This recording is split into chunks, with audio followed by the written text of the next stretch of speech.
پاکستان کې د 8 فروری د عام انتخاباتو وروسته د نوي حکومت جوړولو لپاره د پاکستان مسلم لیگ ګوند او پاکستان پیپل ګوند مشرانو لیدلي او په ګډ بیان کې ویلي چې د دواړو ګوندونو د مشرانو په سیاسي مرسته باندې اصولي اتفاق شوی دی. د پاکستان تحریک انصاف ګوند مشر برسټر ګوهرعلي خان ویلي چې په 2 ورځو کې به د مخصوص حقوقو د ترلاسه کولو د پارلماني ګوند جوړولو لپاره په یو سیاسي ګوند کې د شاملېدو فیصله وکړي. د پاکستان تحریک انصاف ګوند امیدوارانو په انتخاباتو کې په آزاد حیثیت برخه اخیستې ځکه د ګوند څخه انتخابي نه اخیستل شوی و.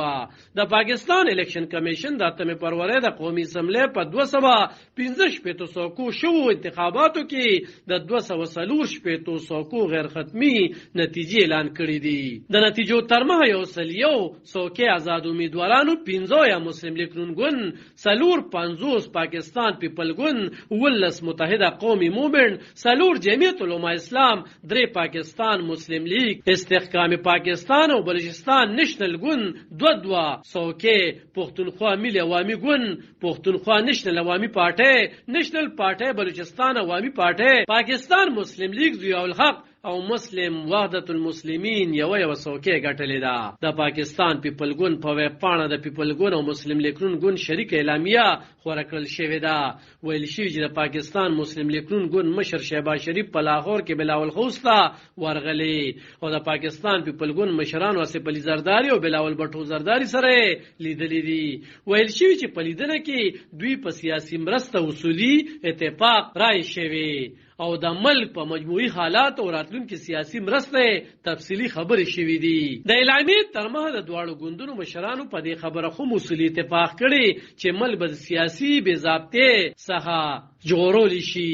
د پیپل ګوند مشرانو ویلي چې د مسلم لیگ ګوند تجاویز به د مرکزی مجلس عامله د کمیټې په وړاندې ږدي. پاکستان مسلم لیگ ګوند په ایکس یو بل پوسټ کې ویلي چې د پاکستان مسلم لیگ ګوند او ایم کیو ایم ګوند د مشرانو خو په سیاسي مرسته اتفاق شوی دی. ویل شوي چې د ایم کیو ایم ګوند مشرانو د لاهور په ریوړ کې د ایم کیو ایم پاکستان د مشرانو سره لیدلې دي.